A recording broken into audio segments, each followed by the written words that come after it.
But let's start with the Kingdom of the Planet of the Apes. Yes. The fourth film in the sort of reboot series of this franchise, and the new film, I guess, in a new sort of trilogy or whatever they're making. I think they're making a new trilogy, Yeah. sort of leading up to the original Planet of the Apes. I guess they will probably make the original, like an actual remake in the end when they get to that point, right? I suppose it might be interesting if the third in this trilogy was a remake, but I don't know if they would, Martin. I don't really know what they'll do. They're hinting at it strongly. Like there's the already in the first, what's it called, Rise or Dawn? I never remember because Yeah, they've done it the wrong way around. Well, the first one was yeah, actually Rise, and then the second one was Dawn, which it should right, definitely be the other way around. yeah, And yeah. they could have just called it something else. It's so stupid. But we're gonna do spoilers, non-spoilers first, and then we'll Yeah. get into spoilers. So, Kingdom of the Planet of the Apes starts in the future, a few generations. It's kind of unclear how many generations it is after the end of War of the Planet of the Apes. It has an interesting start where I honestly thought I was looking at a giant forest where the apes are living. I wonder if you thought this, Martin. And you see them kind of moving through this super verdant ecosystem, and then there's little giveaways, and then it turns out that actually what they're traveling through is I think it's San Francisco or maybe Los Angeles, and all the buildings have completely been taken over by foliage, and they're actually just moving around skyscrapers that look a bit like trees, uh, because the human world is no more, I guess. So there's a bit of every film after Rise of the Planet of the Apes has been showing humanity on the decline, and now humanity is way on the decline. There's just it seems like there's bands of roving humans running around. We're starting off with this. Do you remember the name of the main character, Martin? Why have I not Noah, seen this? Noah, of Noah. course, Noah. Noah and his friends, and he's part of a kind of tribe. They're embedded within nature, and he is part of a falconry family, which I thought was interesting. And they are living their kind of tribal life, and the inciting incident comes, I guess you would say, when they come across a human in their territory. They come across humans, and the humans can't speak because not really sure why yet. And perhaps it was a virus. It is a virus that has made humans less intelligent. Right. Okay. Oh, It's interesting. released. Yeah, it's released in the. It comes from the sort of research center where James Franco works in the first film, and then the virus is spread through his neighbor, who's like a pilot, and then in the third movie, it's like killed off people and starts to make them less intelligent and mute and stuff. I remember it killing people off, but I didn't remember that it was making them mute. Is that so? Do you see Yes, that in War of the Planet of the Apes? yeah. Woody Harrelson, I think, deals with that. Okay, so he's becoming slower. Yeah, he starts having trouble finding words and stuff, like sort of like Alzheimer's, I think, because that's the whole thing. How it Oh starts is like yeah. that they try to cure Alzheimer's, and then the chimpanzees go too intelligent, and And there's an interesting thing going on where none of the apes really know their history, and this film, I guess, is a film where we learn a bit of what's happened between the last film and this film. We learn a bit more about the relationships between the humans and the apes in this world, which is quite different to the last one. I don't know how much more I should go into, actually, Martin. no, I think that's good. Yeah, that's probably enough, isn't it? Yeah. Yeah, and I'm very intrigued to hear what your kind of thoughts are on elements of it, Martin. I mean, of course, I want to know what your overall thoughts are, but you can tease me with it if you want. I, the dialogue in the beginning when they're climbing these things, and like one of the apes is like, "Oh, you remember what wise old Chimpy Dimpy says? Choose the egg that sings to you." I was like, "Ugh, oh, this is no good," and I I had agree. really low expectations because I did not like the films by this director before. Yeah, Maze Runner.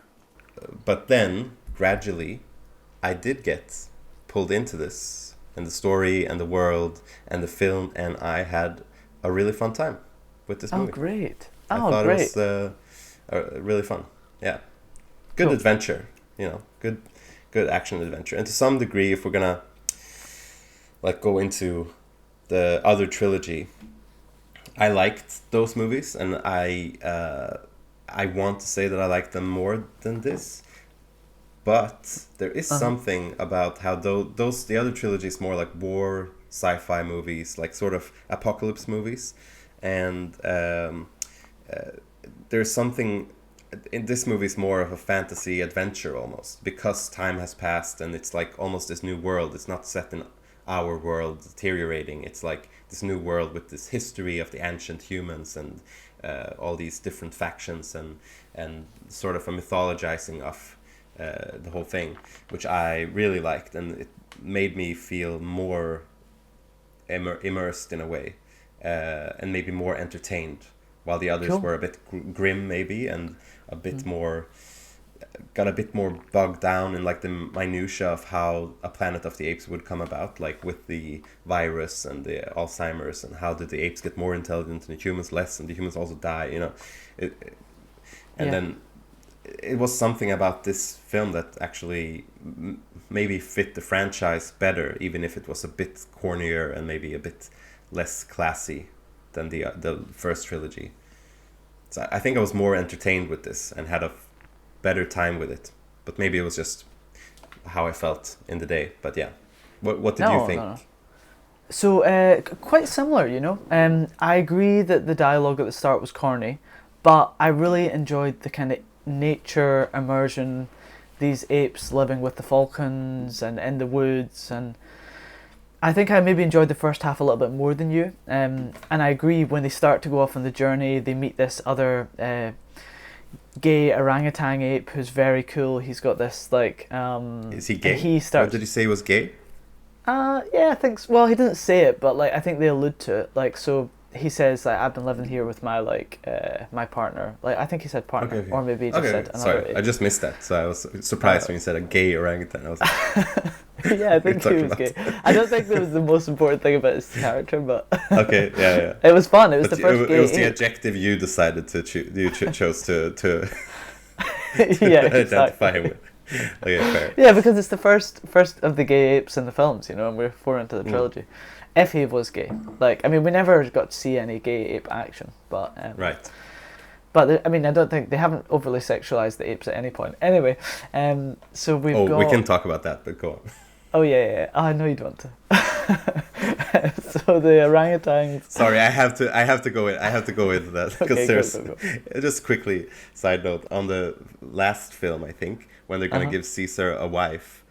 There was an interview with, I don't know if it was the director or the production designer or something, and they were like, we had to find the sexiest ape we can find to model this character from. That's hilarious. Because the female apes in this are still very hairy, and something about them looks too beardy, you know. Yeah, also in that movie, I don't know. It was just a weird thing from a guy to say. It's like, well, we had to find the sexiest ape we could find to model this character so that we could relate with Caesar having a wife. Okay. Well, yeah, and the thing that's funny. But the thing is, like, female apes and male apes probably don't even look that different, so they just have to find subtle ways to kind of fancify them. But yeah, as they start to go on the journey, I did really enjoy it. However, I suppose I actually felt like maybe it got a wee bit more generic as towards the end of the story. I started to get a bit less invested. And I feel like it was becoming more generic. And I will completely agree, from the start, I thought the dialogue was a bit of a dud. And the characters were perhaps less memorable than the characters in the previous films. But again, there was quite a lot to enjoy in it, I thought. And pretty entertaining. It reminded me a bit of the new Avatar. And that's why I thought maybe you wouldn't like the first half so much, because I thought it's a wee bit Avatar-esque, you know. And I don't think you like the Avatar films. Right. Well, if you can remember, like, the first to third, like what was your rating of the first to third Apes films? Like Rise, War, Dawn. What I think they were all around 6 and 7. Like, oh really? I don't think anything came. Maybe a strong 7 at some point, but yeah, I don't think any one of them came up to like an 8. Like, I wasn't invested enough, I think. Oh really? I think I would give them all 8s. Even though the first one is maybe a bit cheesy, I really enjoyed it when I was younger, and I loved the apes talking. And the emotional moments really pulled me in, like a old, like a blockbuster. The second Right. film I thought was brilliant, and it had a really long sequence where they're all just doing sign language and stuff, and I just thought it was really immersive, really cool. Yeah. The third film I probably loved, but I just don't remember it, so maybe that says something, you know. Right. War. It was a while ago, though, to be fair. Yeah, I don't know why, but they're probably all 7s actually. But I can't see Yeah. any of them being an 8. But that's good, you know. All 7s is good. But I wanted to Yeah. ask you now. Do you want to have a quiz? A quick quiz? Yeah, quiz me. Okay. What's the name of the director? I don't know. Wes Ball. Wes Ball, yeah, okay, cool. Wes Ball. Cool. Who made as you said, the Maze Runner trilogy. Mhm. And that's all he's made. This is his 4th film. Okay, I hated the Maze. I just watched the first one, and then have you seen them all? No, I haven't seen any because I think it kind of passed me by. Like at the time you were writing YA, so maybe that's why you watched it. Is that true? No, I don't think so. I think I just watched the first one because I was into the whole Harry Potter, Hunger Games, even Divergent. The first one I kind of liked, and then I was like, cool. Maze Runner could be fun. Yeah, I'm just a nerd. That's why I watched it. Oh no. What's the name of the screenwriter? Oh, see, you would think that I would have googled this in anticipation of your quiz. I do feel like they wrote the second Avatar film. That is true. Can't remember the name. Josh. Yeah, Josh something. Yeah. No, yeah, but I still don't know. Josh. Who is it? Josh Friedman. Josh Friedman. Yeah. Oh, interesting. Yeah, he wrote War of the Worlds and with Tom Cruise. The Black Dahlia that I haven't seen with Josh Hartnett. And Terminator Dark Fate, which I haven't seen either. Oh, right. Is that the more recent one? Yeah, I think so. With old Schwarzenegger. Right. That's supposed to be sort of okay, but also, who cares? Yeah, agreed. Yeah. And as you said, Avatar, The Way of Water, which I absolutely hated. Yeah, which I actually liked. Worst films I've seen. Yep. Yeah. I thought it was epic, but definitely cheesy dialogue. Yeah, and that's, the script is what I hate the most about that film. Right, so you didn't like the director, you don't like you don't like the script, like strongly, the script writer in some ways, and yet you kind of came out of this having a bit of a good time. Did you see it in the cinema? Yeah, saw it in the cinema. Great. Great. I guess 2 negatives made a positive for once. Exactly. But it's not Josh Friedman's fault that Avatar: The Way of Water is exactly how it is.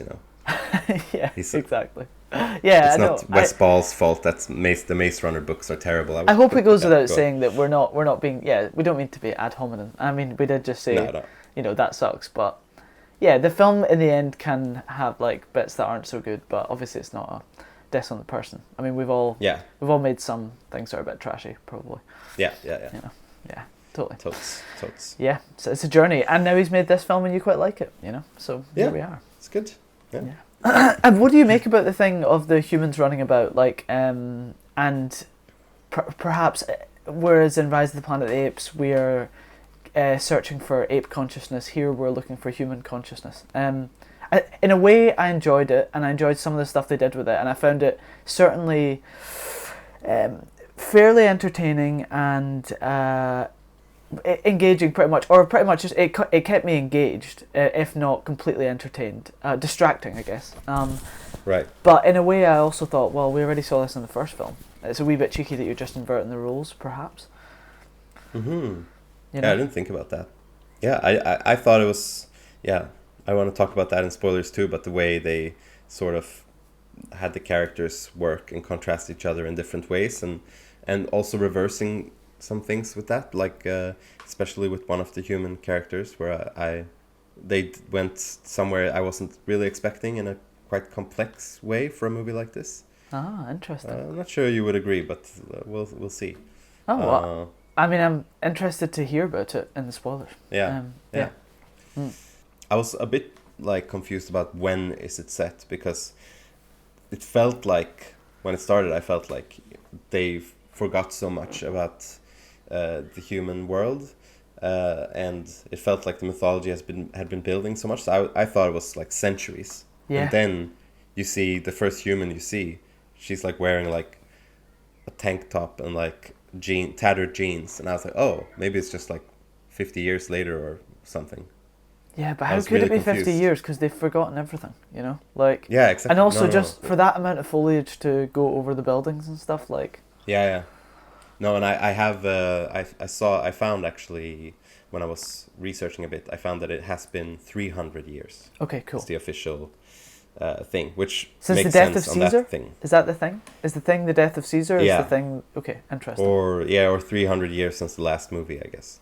Okay, yeah, so that would be the death of Which, Caesar, yeah. I think. but yeah, maybe it's just bad costume design. But I thought that did not look like a human who had, 300 years after the fall of civilization. It felt like she had bought that at, like H&M, Okay. and then, and then she bought those clothes at H&M, and then the apocalypse happened, and she hasn't been able to change. I could buy that, but like, yeah, I Yeah, don't yeah. understand where they get those designs in like 300 years later, but whatever. Yeah, interesting. So, something that I really enjoyed in it was this thing that they're doing, although we had seen it done in June, perhaps better, where the apes that are going through ransacking other camps and taking people as slaves or not, are doing it to the cry of "For Caesar," which I thought was quite interesting. Because we see Caesar as this like wholly good, selfless ape, and a great leader in the first films, and 300 years later, they're taking his name and doing things in his name in a way that, being destructive. And of course, Yeah, we could think a bit about June, but we could also think of the Crusades or like all sorts of religious escapades in yeah, our past, which I thought was interesting. That they yeah, weren't saying he's a god, but they were. Yeah, it was more like, I guess, a Jesus figure or something, yeah. And that's what I really like about how the world building that they have done in these last 300 years, like with the mythologizing about humanity and mythologizing this world and mythologizing Caesar. You said something like the kingdom that they come to is Caesar's ancestors or Caesar's descendants. I'm not sure if that's how I interpreted it. I interpreted it as just it had spread all around, and this was just one faction in this world, and they had heard about Caesar and made him into a figure for he has become a religious figure to give their, I can't find the word, to give their cause, whatever. Yeah, I totally get you. I'm just laughing because I'm thinking we're recording this like first thing in the morning, and we don't usually do that. And we're both like, oh, I can't think of the word. Oh well, Yeah. well. But there was something, but about like how he meets this monk, who is also like the brotherhood of Caesar or whatever they call it, and he's like the last monk to bring Caesar's word out into the world and stuff, which was really cool. Which also felt like Jesus's what was it called? What's it? Apostle, one of their apostles. Maybe. Apostles, yeah, exactly. And he had his version of it, and they had their version of it, and his version is also untrue. Like he says, like back in the day, humans and apes lived together. Yes, and then I love that. Noah believes that, and then later he finds out no, the apes were in cages. In cages. Yeah, Heartbreaking. And he gets to see that in some kind of Curious George rip-off children's book, and he's just like, and I thought it was so cool, and like and we'll get into it, but how that deals with the trust between humans and apes in the end. I love the idea, and I'll just touch on it, that these apes that in the tribe that are like brutalizing others are taking inspiration from the Roman Empire and things like that, and like they're learning these things, and they're almost like reapplying misinterpreted and correctly interpreted history, and trying to rebuild these things. That's why I thought it should have been called Empire of the Planet of the Apes, because that's the vibe. And there's one point where the baddie goes, "Can you not see what I'm building here?" And I'm thinking, are you gonna? Does he not say I'm building an empire? And it's like, well, why is it not called Empire of the Planet of the Apes then? Why is it called Kingdom? Or did he say Kingdom? I can't remember. But it looked like an empire. I can't spoil it, but how it goes for his building of an empire, Yeah. No, does it ever become an empire? Well, does it? But maybe we should get into spoilers. Okay, yeah. Let's go into spoilers, Martin. Which means we're gonna have to give our numbers, I guess. Yeah. Do you want to start? What would you give it? Are we doing decimal scores? I'm not. You can not. do whatever you want. Yeah, okay, thanks. I'm gonna give it 6.5 out of 10. So I suppose I did quite like it. Because I remember coming out and thinking I liked it, and then, as more time has come, I've become maybe a bit more cynical, but I really did like it. I didn't like it as much as the 3 films before it, but I just found it entertaining in the cinema. Not perhaps emotionally engaging, but entertaining and cool sci-fi, world-building, fantasy. I agree with you. Yeah. I think the original trilogy is maybe classier, and I think the CGI is probably better in the original trilogy. But that might have to do with that this was a lot in sunlight, and the original trilogy was more in the dark and in forests and stuff. Original trilogy, the other trilogy, yeah, you know what I mean. Yeah. I was still very entertained in the cinema, maybe more so entertained with this. I feel like the fantasy adventure genre works for this franchise better, and I would give it a 7. Nice. Not a strong 7, not a weak 7, just a 7. No decimals. 7 down the line. Love it. Okay, yeah. No, that feels good. I was a little bit nervous that you'd end up giving it a lower score than me, even though you probably liked it a bit more, just because of our wonky score systems. But lovely. Yeah. I suppose to me, I felt like it was more interesting than Avatar in the way that its realness was, it was more real, and it was dealing with bigger ideas, less broad brushes, but it wasn't as epic as Avatar visually, or like just kind of like action wise. The action in Avatar is really cool, and I know, well, why am I relating it to Avatar, but it's another film that's almost completely CG, I guess, with a couple of human characters walking through. Yeah, I liked it a lot more than Avatar. Okay. In both Avatars. Because you think they're too cheesy? Or you just can't connect with those? Yeah, I just have no relation to them emotionally, intellectually, and I'm not very entertained either. Okay. And I think they look ugly. I'm sorry. I know they put millions and billions of money in that, but I think they look really ugly, those films. Yeah, especially the blue wonky wangly aliens. Yeah. Would you go as far as to say everyone in the creative department sucks, or no? Not quite. Yeah, I would go that far, actually. Yeah, fair enough. And they should be executed for their crimes. Now, let's go on to spoilers. Yeah, let's yeah.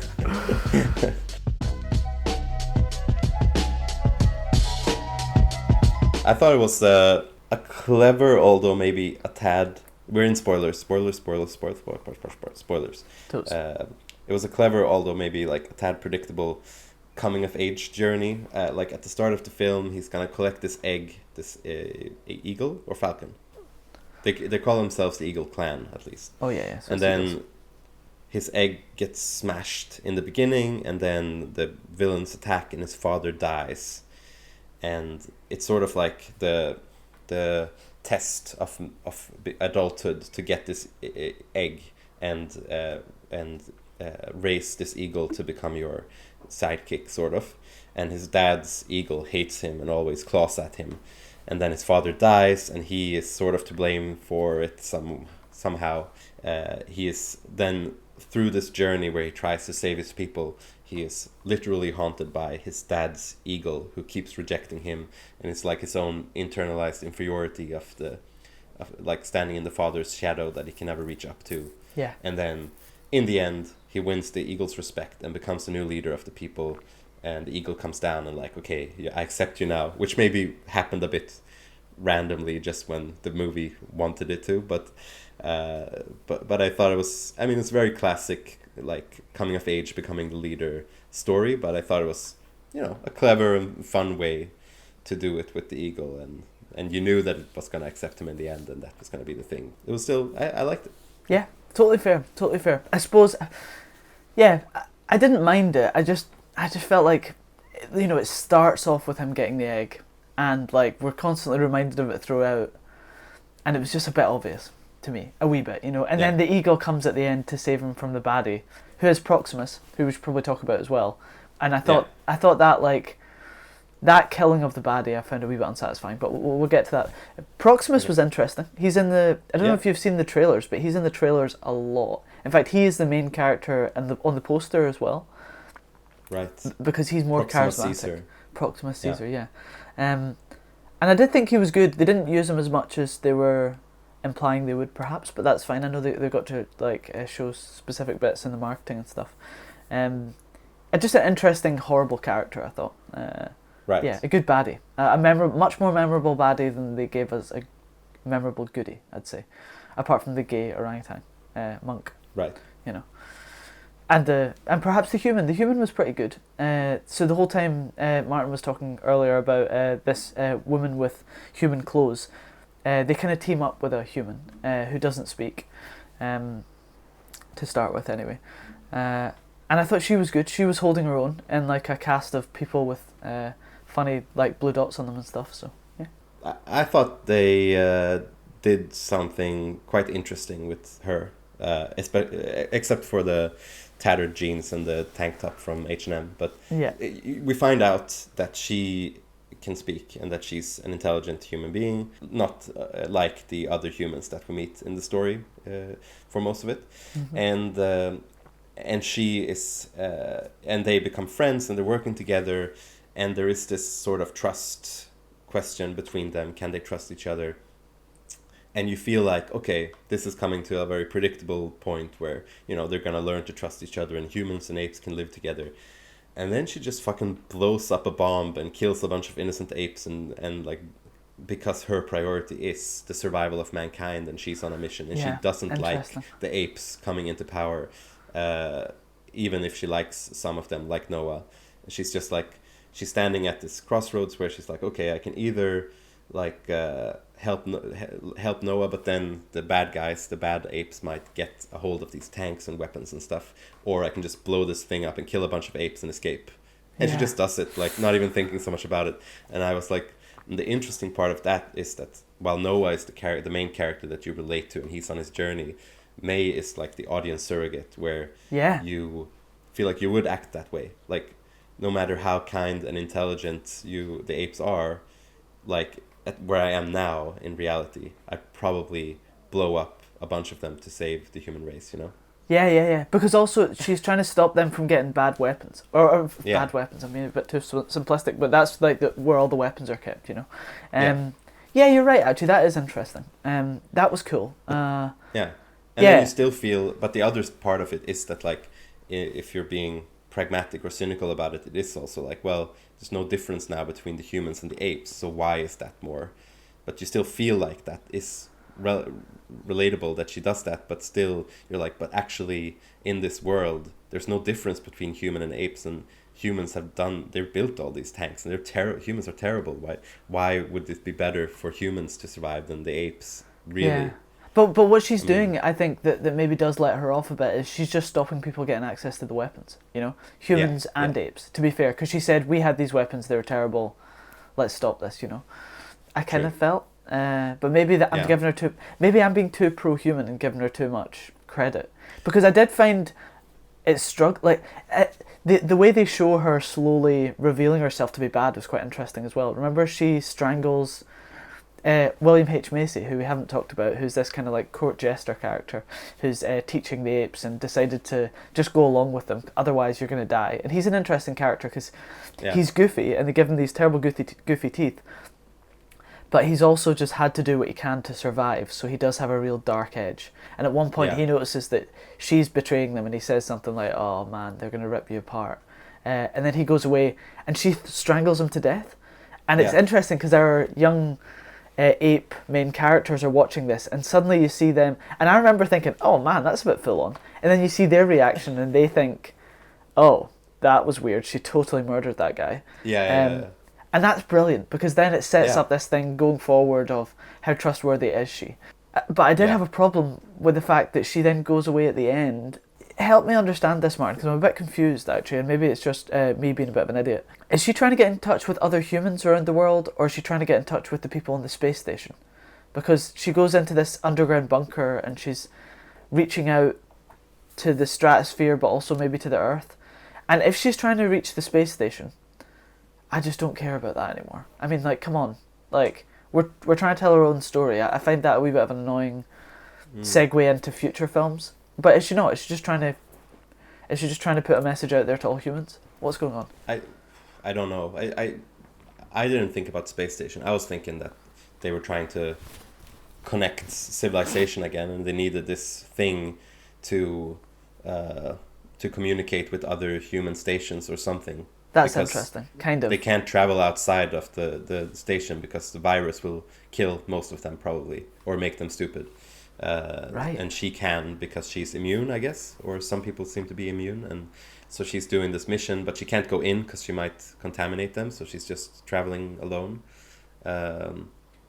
And yeah, I just felt like it was, well, I don't know what it was she gave them, but she did say that this is something that can save the humanity, this thing that she gets from the bunker. Yeah, and we never really found out what it was, which I found a wee bit annoying, you know? Maybe, but I felt like they were just setting up the trilogy, and they have a plan, hopefully. Okay. It might be the space station. Now that you say it might be the key to solving the Planet of the Apes is in the space station somehow, but Probably not. No, I hope not. Yeah. Okay. It's just because they were looking into space at quite a few bits, and I just remember that, like, is that where it's going? Is that just an Easter egg for us? I just think, like, oh, come on, we don't care about that. Those films came out ages ago. It's not about that. Like, those films, we know that those films can't exist with humans really still on Earth, or do they? Maybe they will actually. Are there humans on Earth in the original movies? Oh, okay. Or I've only seen the first one, but I'm pretty sure. But they're like slaves or animals, like cattle, sort of. Okay, interesting. And I suppose you saying slaves there, an interesting thing they do with this one is Proximus has kind of reappropriated this phrase of apes together strong, which was like Caesar's catchphrase, one of the first things he learned to say. And now Proximus is using this to kind of justify having a kind of slave ape army, you know, which was interesting, you know. And then I suppose it becomes, I'm just thinking about this now, but it becomes a bit of an Exodus story where Noah is a bit of a Moses trying to get his people free from slavery, a bit. Right. But, yeah. I mean, just with all the religious stuff going through it. I wondered if the only reason he was called Noah, though, was so that they could have the scene. In the first film, they have the scene where the ape says its first word and it is no, because the human's like, get your hands off me, or something like that. And then the ape says, no! And it's very epic. And in this film, the first human word to be said is no-ah, you know? When she's shouting. I mean, maybe it's ridiculous, but I just did think, oh, come on. You know, and that's what I mean about, I enjoyed that because I still found it quite epic, but it really is just leaning on a trope that we found hugely entertaining in the first film, where, they can't speak, and 30 minutes later someone says no or Noah, you know? I didn't think about that at all, but I, now that you say it, I'm like, oh, that's kind of clever, maybe. Yeah, kind of. When he says no, it's a rebellion, but when she says Noah, it's a call for help. Yeah, so across the yeah, totally, yeah. Yeah, well, it's kind of good. if it's intentional, I kind of like it. Yeah, but if that's the whole reason they named him that, is dumb. But I know what you mean, David. That's the most annoyed I was at this movie was when she does speak and Noah is so upset, and I just felt like, why are you upset? Like, he's like, you lied to me, how could you? Or like, he's very like, how can I trust you now that you, and I just felt like you met like 2 days ago and you treated her like crap, and she was hunted by apes and she withheld the fact that she could speak. Totally and agree. he's like, how can I trust you?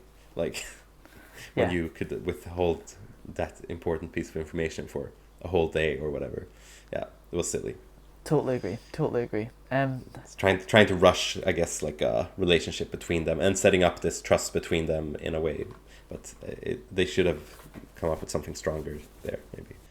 But would you rather be turned into an ape with the intelligence of a man, or be the only intelligent human in a civilization of apes? If I'm the only intelligent human, do I still get to escape to the bunker with other humans later, or no? No. You live with the apes, but you're an intelligent human being. Yeah, okay, so I'm just kind of myself with the apes, or I am an ape. Probably an Yeah. ape. I mean, I guess I'd just become an ape, and then you could find an ape family, and otherwise it's gonna be a bit lonely. You're not gonna want to sleep with an ape. Yeah, that's the first thing you think of is whether you would rather have sex with an ape as a man or as an ape. Yeah. Okay. I don't know why I said that. No, I'll come clean. That's the first thing I started thinking about too. We're only human. We're only human. Yeah. We're pretty much apes already. Yeah. And would you rather be an ape? I suppose you would after saying that. Yeah. Or yes. Yeah. I mean, we could just be celibate. I mean, people are celibate. Yeah. No, I would be an ape, and I would learn to be attracted to apes, I guess. Okay. I have to do like the production designers of the last movie. I have to try and find the sexiest ape of them all. Yeah. Nice. Cool. Okay, well, hey. On that note, Kingdom of the Planet of the Convolution of the Legend of the Planet of the Apes, done. Nice. I can't believe you remembered the whole title.